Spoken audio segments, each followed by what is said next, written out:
ये आकाशवाणी रायपुर है। छत्तीसगढ़ी समाचार बुलेटिन के संग प्रथा शुक्ला के जय जोहार। अब सुनो आज के प्रमुख समाचार। राज्य के शिक्षा विभाग हा 27 झिन जिला शिक्षा अधिकारी और प्राचार्य मन के तबादला आदेश जारी कर दे है।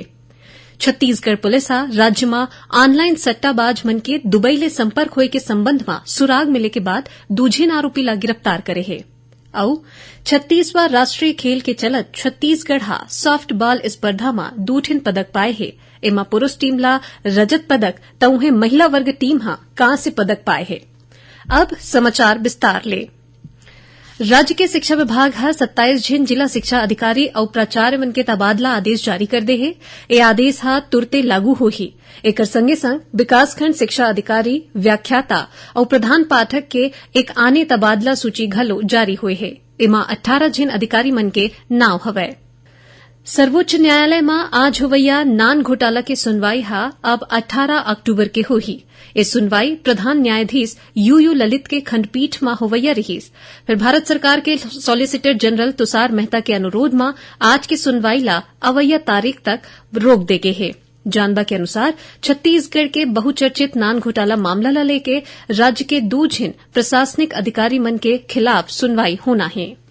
मुख्यमंत्री भूपेश बघेल हा आज भेंट मुलाकात कार्यक्रम के तहत सक्ती जिला के कासीगढ़ गांव में आने विकास काम ले जुड़े कतकोन घोषणा करेन। ए मौका में ओमन गांव वाला मन ला संबोधित करत हुए कहिन कि राज्य सरकार हा उखर कल्याण बर कई ठिन योजना चलावत है। ए बेरा में श्री बघेल हा गांव में लगे साप्ताहिक बाजार के दिन हाट बाजार क्लिनिक लगाए के घोषणा घलो करीन है।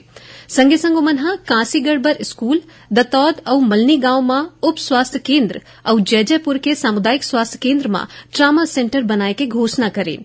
जयजयपुर में कृषि गोदाम भवन, पशु चिकित्सालय भवन, बिलकर्री में आंगनबाड़ी और अकलसरा ले केकरा घाट तक पक्का रद्दा बनाए बर घलो मंजूरी देन है। एकर अलावा मुख्यमंत्री हा पेंड्री और कचंदा में नवा पशु चिकित्सालय बनाए के संगे संग भोथिया में सामुदायिक भवन बनाए ला घलो मंजूरी देन। केंद्रीय वस्तु और सेवा कर विभाग सीजीएसटी के भोपाल स्थित मध्य क्षेत्र कार्यालय डहार ले आज रायपुर में व्यापार संगठन पर एक ठिन महत्वपूर्ण बैठका हुईस। एमा मध्य क्षेत्र के मुख्य आयुक्त नवनीत गोयल हा व्यापारी मन ले कहिन कि जीएसटी के रिटर्न निर्धारित बेरा में दाखिल करे जाना चाहिए। बैठक की अध्यक्षता करत प्रधान आयुक्त अतुल गुप्ता हा व्यापारी मन ले कहिन कि अगर कोनो करदाता ला कोनो समस्या होही तब विभाग कोती ले ओखर तुरते समाधान करे जाही। राजधानी रायपुर के DKS post graduate institute and research centre ला एक स्वतंत्र संस्थान के रूप में अब चलाए जाही। ये फैसला स्वास्थ्य और चिकित्सा शिक्षा मंत्री टीएस सिंहदेव की अध्यक्षता में संस्थान के प्रबंधकारिणी और सामान्य सभा के बैठका में लेकेस। ये बैठक में स्वास्थ्य मंत्री हा डीकेएस संस्थान के न्यूरोलॉजी समेत आने विभाग ले संबंधित इलाज के प्रक्रिया ला केंद्र के आयुष्मान योजना ले जोड़े के निर्देश घलो दीन है। श्री सिंहदेव हा ये अस्पताल के प्लास्टिक सर्जरी में स्किन लैब बनाए ला घलो मंजूरी दे दे हैं। कोरबा जिला में पंचायत संस्था मन के उपचुनाई के काम चालू कर दे गए है। जिला निर्वाचन अधिकारी और कलेक्टर संजीव झा हा बताइन कि जिला के तालापारा, चोटिया और परला ग्राम पंचायत में सरपंच के 3 पद पर उपचुनाई होना है। उन्हें जिला के आने ग्राम पंचायत में 12 झिन पंच बर उपचुनाई के घोषणा करे गए है।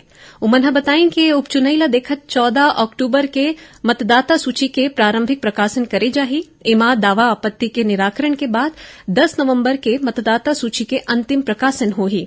कलेक्टर और जिला निर्वाचन अधिकारी संजीव झा हा उपचुनाई बर रजिस्ट्रीकरण और सहायक रजिस्ट्रीकरण अधिकारी मन के नियुक्ति घलो कर दे है। उन्हें अपर कलेक्टर ला अपीली अधिकारी बनाए गए है।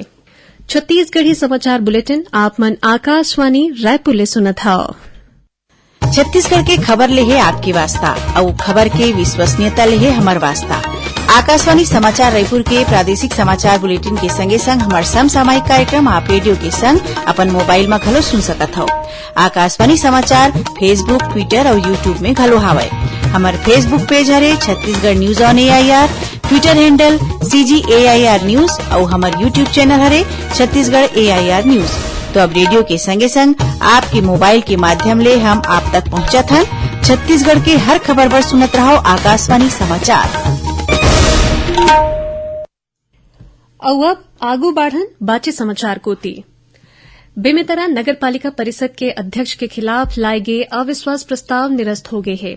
नगर पालिका अध्यक्ष शकुंतला साहू के खिलाफ भाजपा ले निकाले गए पार्षद मन हा अविश्वास प्रस्ताव लाए रहीन, जेकर ऊपर आज मतदान हुईस और अविश्वास प्रस्ताव के पक्ष में 9 ता उन्हें विपक्ष में 11 ठीन वोट परिस।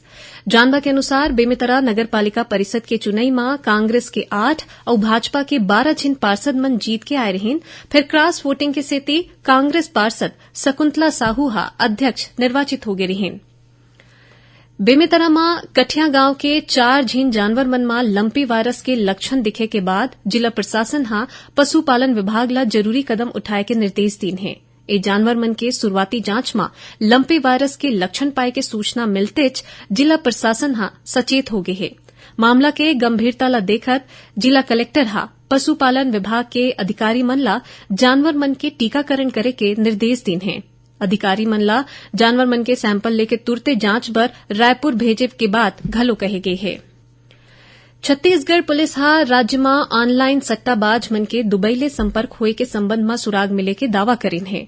पुलिस हा ए मामला में महाराष्ट्र ले 2 झीन आरोपी ला गिरफ्तार करे है, जेकर ले पूछताछ में ऑनलाइन सट्टाबाज के कारपोरेट बैंक खाता की जानकारी घलो मिले है। ए आरोपी मन करा ले पुलिस हा लैपटॉप, 4 ठीन मोबाइल फोन और नकदी घलो जब्त करे है। पुलिस आ मोबाइल एप्लीकेशन ले सट्टा करैया 5 ठीन शाखा में दबीज देके उहां काम करत सॉफ्टवेयर इंजीनियर और ओकर साथी मन ला गिरफ्तार कर चुके हैं।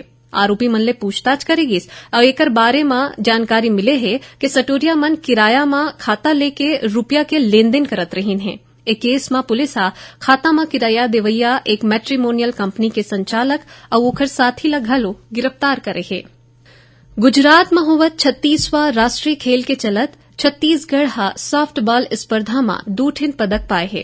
छत्तीसगढ़ के पुरुष टीम ला रजत पदक मिले है तो उन्हें महिला वर्ग की टीम हा कांस्य पदक पाए है। मुख्यमंत्री भूपेश बघेल और खेल मंत्री उमेश पटेल हा दोनों टीम के खिलाड़ी मन ला इस सफलता बर बधाई और शुभकामना दीन है। जानबा के अनुसार राष्ट्रीय खेल में छत्तीसगढ़ ला अभू तक 2 ठीन स्वर्ण, 5 रजत और 6 ठीन कांस्य पदक मिल चुके हैं।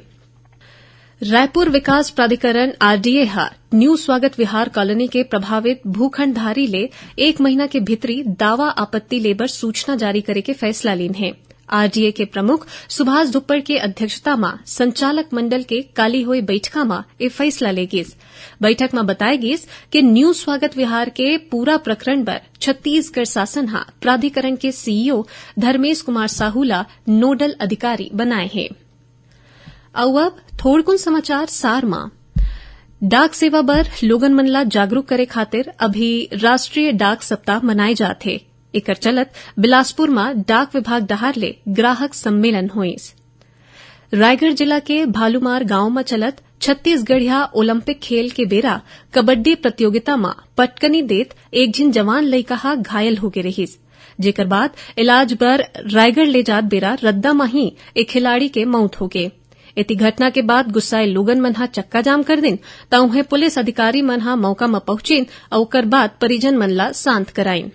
और एंटी करप्शन ब्यूरो के अधिकारी मन हा महासमुंद जिला में पशु विभाग के 2 झीन लिपिक ला 39,000 के रिश्वत लेत गिरफ्तार करीन है। आखिर में प्रमुख समाचार एक घाव फिर राज्य के शिक्षा विभाग हा 27 झीन जिला शिक्षा अधिकारी और प्राचार्य के तबादला आदेश जारी कर दे है। छत्तीसगढ़ पुलिस हा राज्य में ऑनलाइन सट्टाबाज मन के दुबई ले संपर्क हुई के संबंध में सुराग मिले के बाद 2 झीन आरोपी रा गिरफ्तार करे है।